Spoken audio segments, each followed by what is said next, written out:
Саламатсыздарбы балалар, 63-ші есебімізді шығарайық. Бірінші есебімізде минус плюсіміз көбейтілгенде минус болады. 2 төртіміз 8, x-тің 3 дәрежесі, минус минусіміз плюс болады. 4 бесім 20 x квадрат болады. Минус плюсім минус болады. 12 x болды.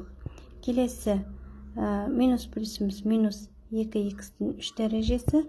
Минус минусіміз плюс болады. 2 x-тің квадраты. Минус плюсіміз минус болады 2x.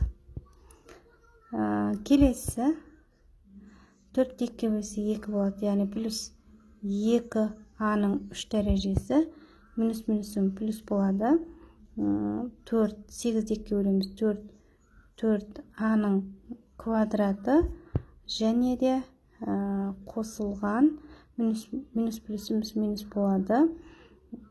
6-ның 2 бөлсе 3a. Келесі 9-ды біз бөлеміз 3-ке.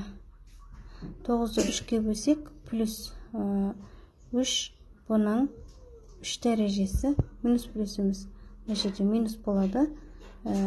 Бұның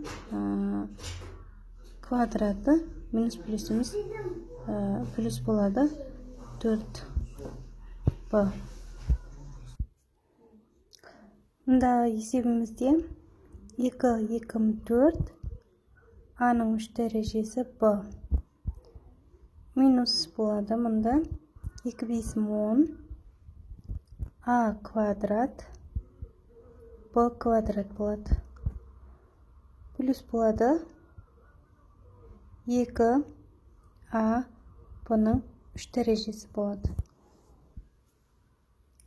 Келесі минус плюсіміз минус болады 2 6 a-ның 3 дәрежесі b болады. Минус минусіміз плюс болады 3 21 a-ның 2 дәрежесі b-ның 2 дәрежесі болады. Минус минусім плюс болады мына жерде 3 a b-ның 3 дәрежесі болады. Келесі минус болады 5-ті 5 бөлу 2. 5-ті 2 бөлсек 2,15 болады. 2,15 x-тің 3 дәрежесі y болады. Плюс минусым тағы да мына жерде минус болады. 10-ды 2 бөлеміз 5 болады. X квадрат y квадрат болады. Плюс минус минусым мына жерде плюс болады. 4-ті 2 бөлеміз 2 x y-тің 3 дәрежесі. X болады және y-тің 3 дәрежесі.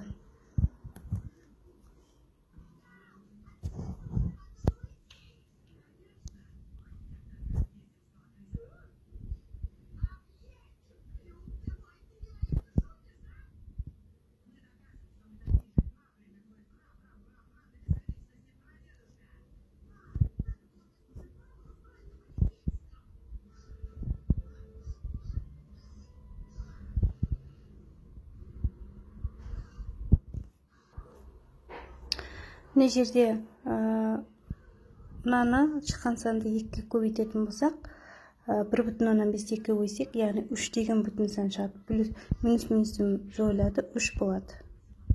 3 m-нің 3 дәрежесі n болады.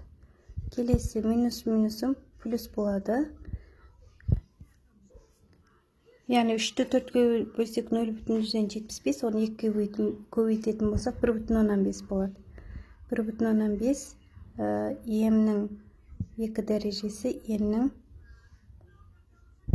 2 дәрежесі болады.